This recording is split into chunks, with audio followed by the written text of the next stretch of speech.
Did you really think I wouldn't be able to do a $12 challenge? Times are really tight right now and the struggle is real. I, as a single mother, have learned how to cook good home cooked meals on a budget. So today I am going to bring you along while I can feed a family of four for $12. That's it. One dinner, one home cooked meal, $12. Okay, y'all, you know what? I lied. I can't feed a family of four for $12, a home cooked dinner.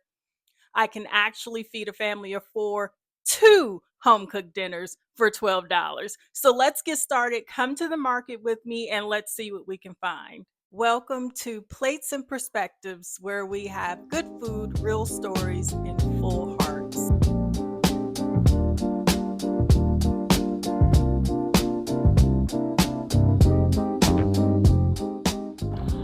Y'all, there were so many good deals today, but we are here for a reason, so we are going to stay focused. But when you see good deals like this, you have to grab them when you can.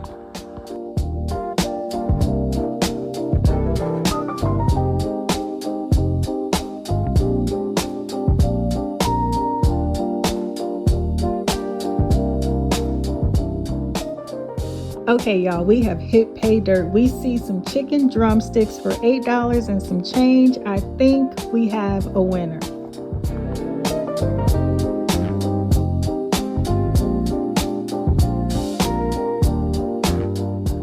Does that say $8.11?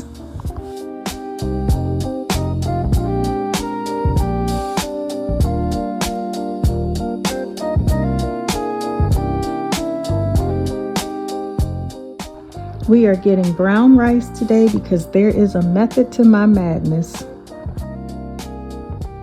Let's not forget the veggies.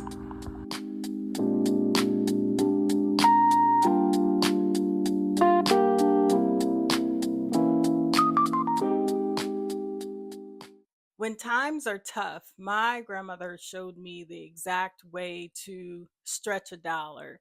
She showed me how to use every single thing in our kitchen to benefit the family and to make great food. And that is how I have kept all those teachings and all the lessons close to my heart and have grown up with them. And then when I had a family of my own, I imparted them to my children, and I use those principles to cook with each and every day. However, I can save a dollar, however, I can stretch a dollar. Trust and believe, as a single mother, I was going to do it. I was looking how to do it, and I was there for a good deal. So it became almost a joke in with amongst my friends because it was give D $10, she can feed an army. And I took it as a challenge and would try my best to rise to the occasion. So that's where we are today. I want to show people that you can still eat good quality food that tastes great and still be on a budget.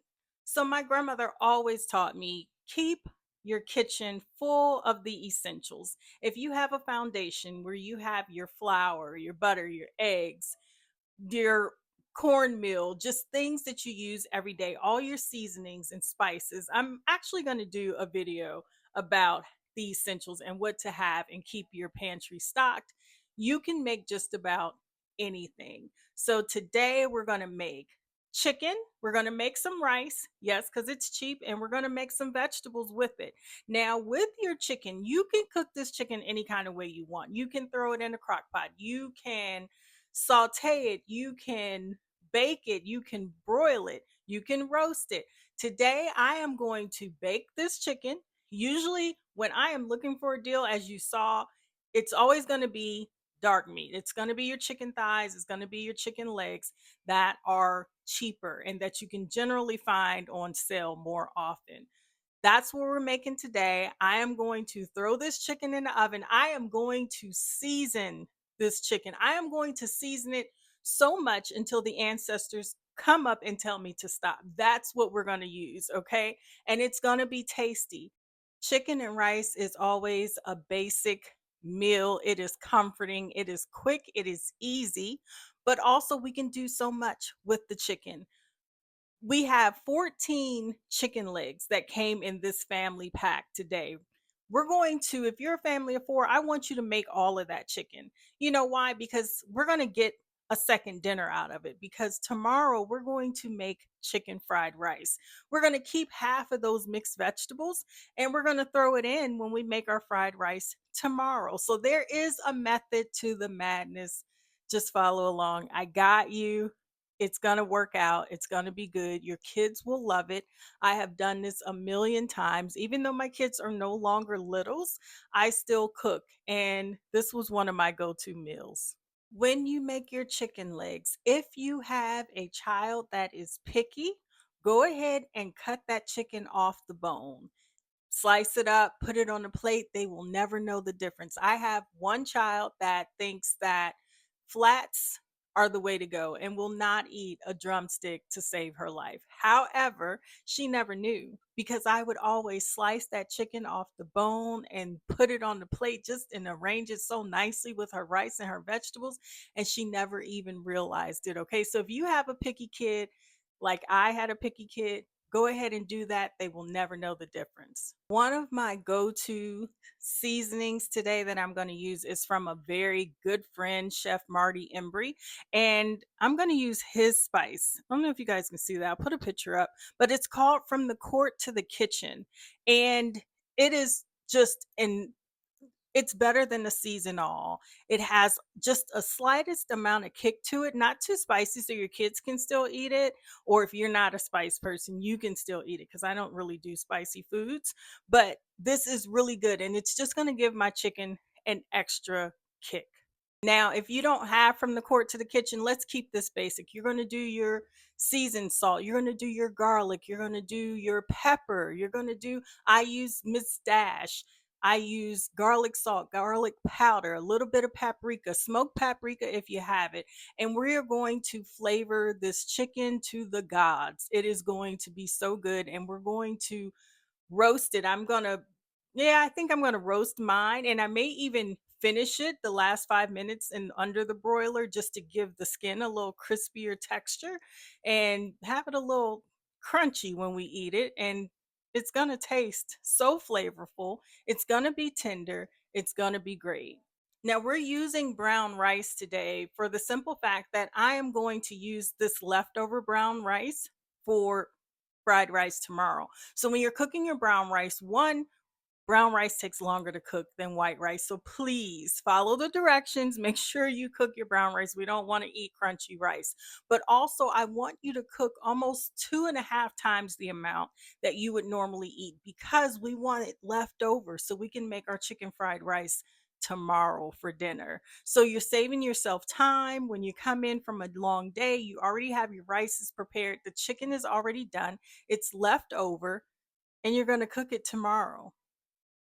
I have never been a huge advocate of fast food. I would much rather always cook food at home than to grab a fast food burger or fast food nugget or whatever it is. And that is how I ended up cooking so much. But the main ingredient, people always say, do you get tired of cooking? Sometimes I do, but when I know I'm cooking for my family and I know they're getting a good home cooked, healthy, no preservative meal, then that makes me feel good. And furthermore, the main ingredient when I'm cooking that makes every single thing taste so good is love. And that's what you have to cook with, is love. It's just as simple as that.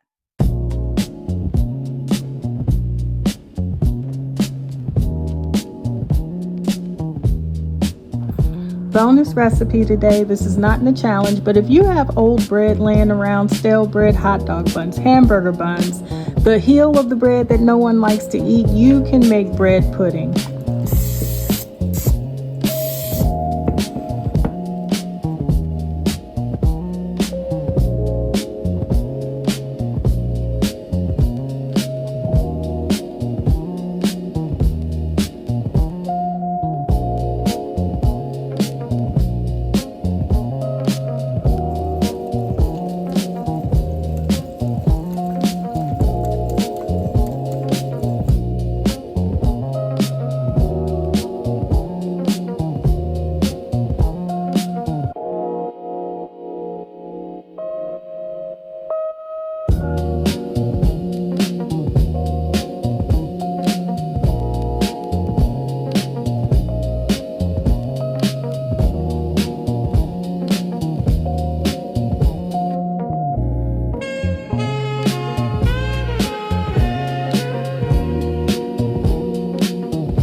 Dinner number 2, let's make our fried rice. Get that leftover rice and throw it into that hot skillet with just 2 tablespoons of vegetable oil. Chop up that leftover chicken, throw it in the skillet along with 3 scrambled eggs.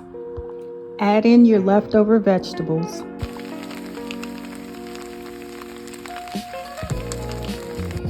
Just 1 tablespoon of sesame seed oil, 3 tablespoons of soy sauce.